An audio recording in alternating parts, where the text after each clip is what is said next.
लाजिम नहीं महबूब के रूबरू होकर कुछ कहना, बस इतना ही काफी है उसे अपनी शक्ल दिखा देना। ये तो एक बहुत ही खूबसूरत सा शेर था जो बहुत सदियों से हम पढ़ते आ रहे थे, सुनते आ रहे थे। तो मुझे लगा आज ये हमारा जो प्रोग्राम है इसके ऊपर काफी इफेक्ट करेगा। तो सबसे पहले रूपा का प्यार कबूल कीजिए। रूपा और आपके लिए रूपा हाजिर हो चुकी है और मेरे साथ हैं जानी मानी हस्ती डॉक्टर अनिल चन्ना जी, जो कि मेंटल हेल्थ रिलेटेड काफी सारी बातें और काफी कुछ है। तो ऐसे करते हैं, डॉक्टर साहब को डायरेक्ट आपसे रूबरू करवा देते हैं। नमस्कार डॉक्टर साहब। नमस्कार रूपा जी। और जी, आपके सारे जो देखने वाले होंगे ये वीडियो उनको भी मेरी तरफ से नमस्ते। धन्यवाद। सबसे पहले ये बताइए कि फिलहाल आजकल आप क्या कर रहे हैं। मैं आजकल एज ए साइकाइट्रिस्ट अभी भी काम कर रहा हूँ जी, ऑकलैंड डीएचबी में। जी, और न्यूजीलैंड में मैं पिछले 22 साल से एज ए साइकाइट्रिस्ट काम कर रहा हूँ जी। जी। जैसे कि आजकल सुना है, देखिए गवर्नमेंट भी इतनी फंडिंग दे रही है, कभी कितने मिलियन कभी कितने मिलियन कर रहे हैं मेंटल हेल्थ पे। तो मुझे समझ नहीं आता एग्जैक्टली मेंटल हेल्थ है क्या। हालांकि हम लोग डोमेस्टिक वायलेंस, फैमिली वायलेंस से रिलेटेड हैं, हमारे पास काफी केसेस आते हैं और हम सबको आपके पास भेज देते हैं। लेकिन आप एज ए एक्सपर्टी ये बताइए मेंटल हेल्थ है क्या। रूपा जी, ऐसा है कि जब भी हम कभी हेल्थ की बात करते हैं तो आपके जहन में यही आता है कि भाई हाई ब्लड प्रेशर है, किसी को डायबिटीज है, किसी को एस्थमा है। बट दीज आर ऑल, इन सबको हम कहते हैं फिजिकल इलनेसेस। ये जो बॉडी में फिजिकल इलनेसेस होती हैं, जी, वैसे ही हमारे शरीर में मेंटल इलनेस होती है, मानसिक रोग जिसको हम बोल सकते हैं। जी, और मानसिक रोग का मतलब ही है कि जो मन से जुड़ा हो। क्या बात है, क्या डेफिनेशन दी आपने। द जी, माइंड। जी, सो माइंड जो है या मन जो है, ये बड़ा एब्स्ट्रैक्ट चीज है। जो ब्रेन है, जी, दिमाग है, अगर हम किसी का सिर खोलें तो हम दिमाग तो देख सकते हैं, लेकिन उस दिमाग के अंदर सोच क्या है वो आप कभी नहीं देख सकते। जी, जी, ये बहुत एब्स्ट्रैक्ट चीज है।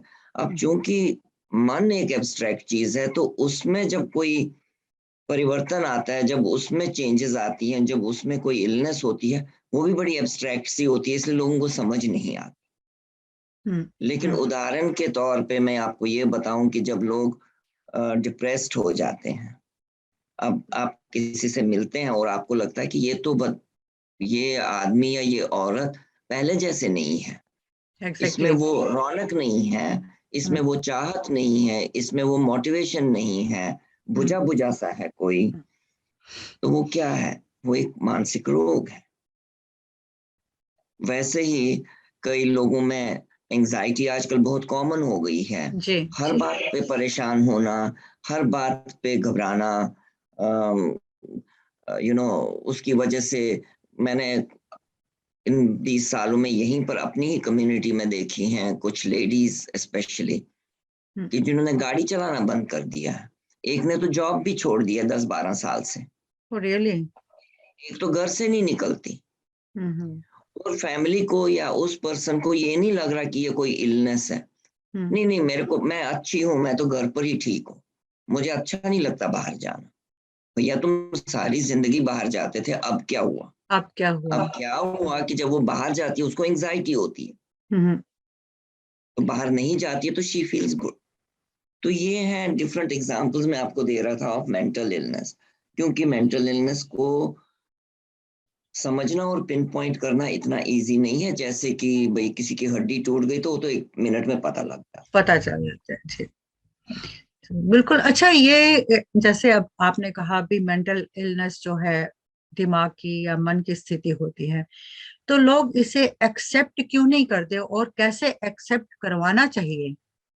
हाँ जी। जैसे मैंने कहा कि सबसे पहली बात यह है कि जो चीज आपको समझ नहीं आए हम्म, उसको आप एक्सेप्ट नहीं करोगे।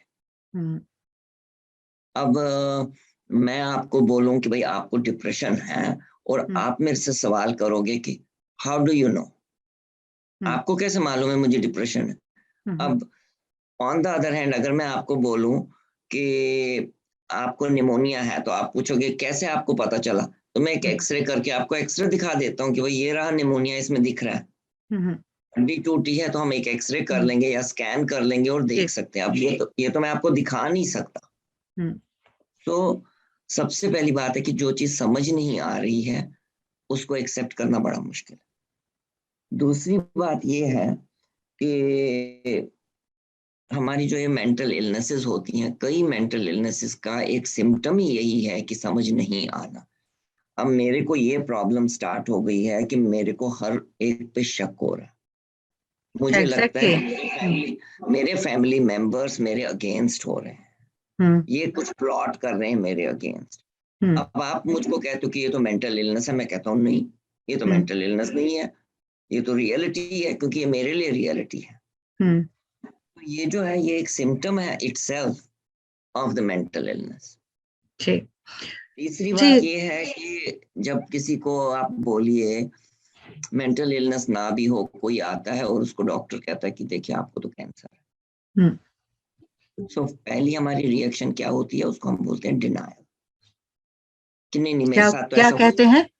Denial, denial, you okay, deny it. जी, denial is the first reaction to any adverse event. कोई भी एडवर्स इवेंट हो तो हम अपने मन को तसल्ली देने के लिए ये कहते हैं कि ये मेरे साथ तो हुआ ही नहीं है या मेरे साथ तो हो ही नहीं सकता। हम्म, हम्म, जरूर डॉक्टर को कहेंगे कि नहीं नहीं नहीं नहीं, ये तो आपका टेस्ट गलत होगा। फिर अगर दोबारा टेस्ट में भी निकला तो फिर कहेंगे नहीं नहीं ये तो डॉक्टर ही गलत है। अच्छा, तो कहते हैं ना लोग कि नहीं नहीं सेकंड ओपिनियन लेंगे, थर्ड ओपिनियन लेंगे, क्योंकि कैंसर इतनी डरावनी एक चीज है। एग्जैक्टली, तो डिनायल होती है कि किसी को हम बोलें कि भाई तुमको तो मेंटल इलनेस है, तो फर्स्ट मोड इज डिनायल। हम्म, वो एक नेचुरल सी हमारे अंदर बिल्ट इन हो गई है कि पहले डिनाई करना है, उसके बाद फिर डिनायल के बाद नेक्स्ट स्टेज होती है you bargain, and then you start becoming depressed कि मुझे क्यों हुआ। हम्म, उसके बाद आप धीरे धीरे उसको बोलते हैं हम रिजाइंड एक्सेप्टेंस के। अल्टीमेटली आदमी सोचता है कि अच्छा चलो नहीं ये तो हो गया, अब इसका कुछ करना पड़े। तो हम्म, एक तो मेंटल इलनेस का समझ नहीं आना, एक उसका डिनायल में जाना, एक हमारा सबसे बड़ा कॉज है स्टिग्मा। हम्म, अब आप पुरानी पिक्चरें देख लो, आप टीवी सीरियल्स देख लो, उसमें पागल दिखाने का जो तरीका होता है, मेंटल इलनेस दिखाने का होता है कि वो तो बहुत बुरी तरह से पागल दिखाएंगे बंदा, जी, जी, ठीक है ना, फटे कपड़े पहन के है, सबके ऊपर पत्थर फेंक रहा है। तो ये एक पिक्चर बनाई गई ओवर द इयर्स कि पागल ये होता है, जबकि मेंटल इलनेस वो नहीं है। मेंटल इलनेस, जी, जो लोग कहते हैं ना I am stressed at work, वो भी एक किस्म की मेंटल इलनेस है, क्योंकि it's affecting your mind. Okay, जो बंदा एंग्शियस है जी, वो भी मेंटल इलनेस है, जो बंदा डिप्रेस्ड है वो भी मेंटल इलनेस है। हम्म, कईयों को स्किज़ोफ्रेनिया वगैरह होता है, वो अलग किस्म की जी, बीमारियां होती हैं। हम्म, तो there is a raft of illnesses, कम से कम 100 इलनेसेस हैं जो मेंटल इलनेस के इसमें आती हैं।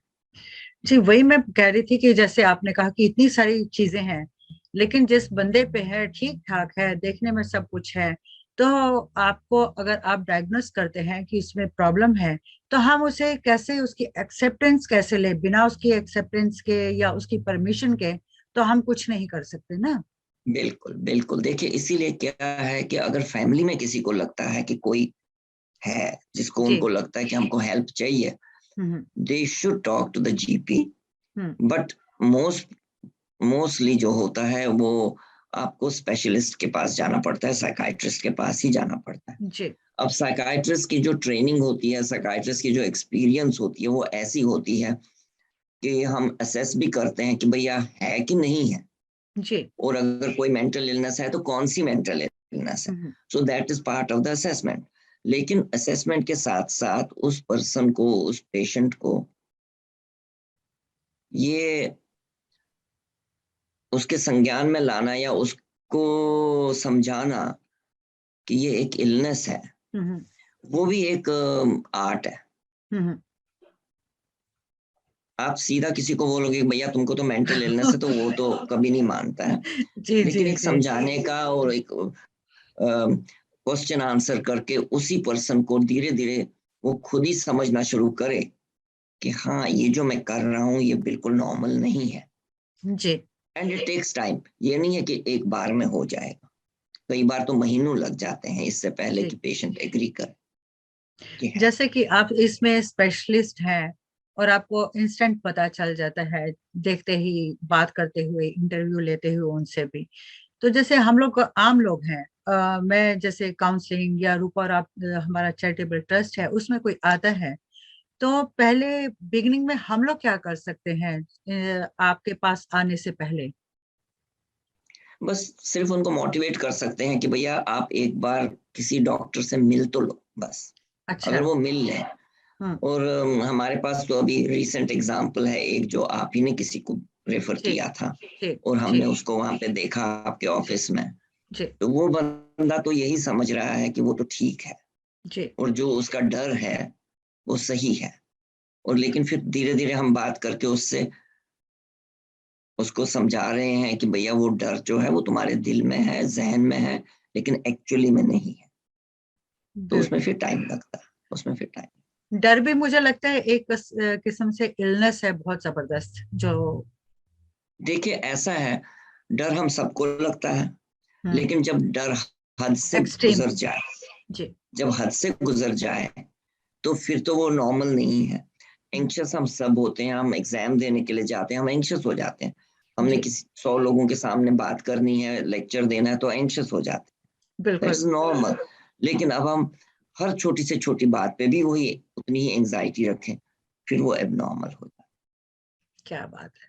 तो मैं चाहती हूँ कि हमारे जो सेशंस हैं ऐसे कंटिन्यूअस रहें, ताकि हमारे जो साथी हैं, देखने वाले हैं, उनको है। पता तो बिल्कुल। चले, मतलब एजुकेट कर सकें, अवेयरनेस क्रिएट कर सकें उन लोगों में कि हाँ, अगर ऐसा आपके सराउंडिंग में है, आपके घर में है, तो आप हमसे कांटेक्ट कीजिए, हम आपको रिकमेंड कर सकते हैं, अच्छे से अच्छे डॉक्टर को कर सकते हैं, काउंसलिंग काउंसलिंग है वो दिलवा सकते हैं, सब कुछ कर बिल्कुल। सकते हैं। तो बिल्कुल। आप जाते जाते ऐसा क्या एक खास कुछ कहना चाहेंगे हमारे साथियों से? मैं तो कहता हूँ कि जो मैंने कहना था वो आप ऑलरेडी कह चुकी, अच्छा। कि एक जी, ही चीज है जो सबसे इम्पोर्टेंट है मेंटल इलनेस के लिए। और जी। आपने देखा होगा कि काफी होर्डिंग, गवर्नमेंट भी कितने पैसे लगा रही है इस एडवर्टाइजिंग में, कि awareness is the most important.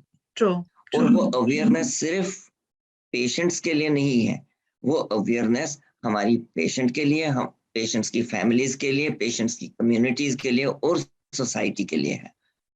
जब तक हमारी सोसाइटी मेंटल इलनेस को एक्सेप्ट नहीं करती, तब तक ये प्रॉब्लम्स बनी रहेंगी।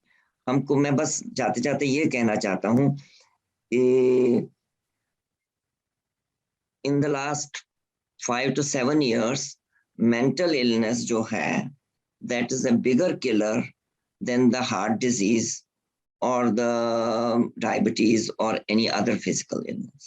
ओह, क्या बात है। लोगों को, लेकिन हार्ट डिजीज या हार्ट अटैक के बारे में, लोगों के बारे में कितना वो सोचते हैं, अपना हम्म। डाइट बदलते हैं, वॉक्स पे जाते हैं, हेल्दी लाइफस्टाइल करते हैं कि हार्ट अटैक ना हो, डायबिटीज ना हो, लेकिन मेंटल इलनेस उन सबको सरपास कर चुकी है। और चलिए, आप, मैंने कहा था कि ये खत्म करते हैं, लेकिन मैं एक बात और जाते जाते, जैसे आपने अभी बात कही डाइट की, जैसे मेंटल हेल्थ रिलेटेड कोई भी प्रॉब्लम होती है, तो हमें क्या अपनी डाइट में, अपनी लाइफस्टाइल में कुछ चेंज करना पड़ता है या चाहिए?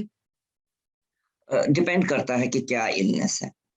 हर एक इलनेस के लिए लाइफस्टाइल की कुछ चेंजेस हमेशा चाहिए हो, ये तो क्या? पक्का है।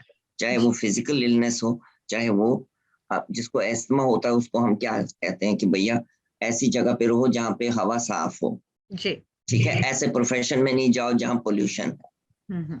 जिसको डायबिटीज है उसको आप डाइट के बारे में कहते हैं, जिसको हाइपरटेंशन है उसको आप बोलते हो कि भाई एक्सरसाइज करो, ये करो, वो करो। वैसे ही मेंटल इलनेस में भी ऐसी चीजें हैं। क्या बात है। Environment and lifestyle are very important, क्योंकि आदमी क्या है, आदमी वही है जो वो खाता है, आदमी वही है जो वो सोचता है, आदमी वही है जिस सराउंडिंग में वो रहता है। क्या बात है। That is what defines that person. बहुत खूब डॉक्टर साहब, बहुत बहुत शुक्रिया, बहुत बहुत धन्यवाद, नमस्कार। Thank you ji.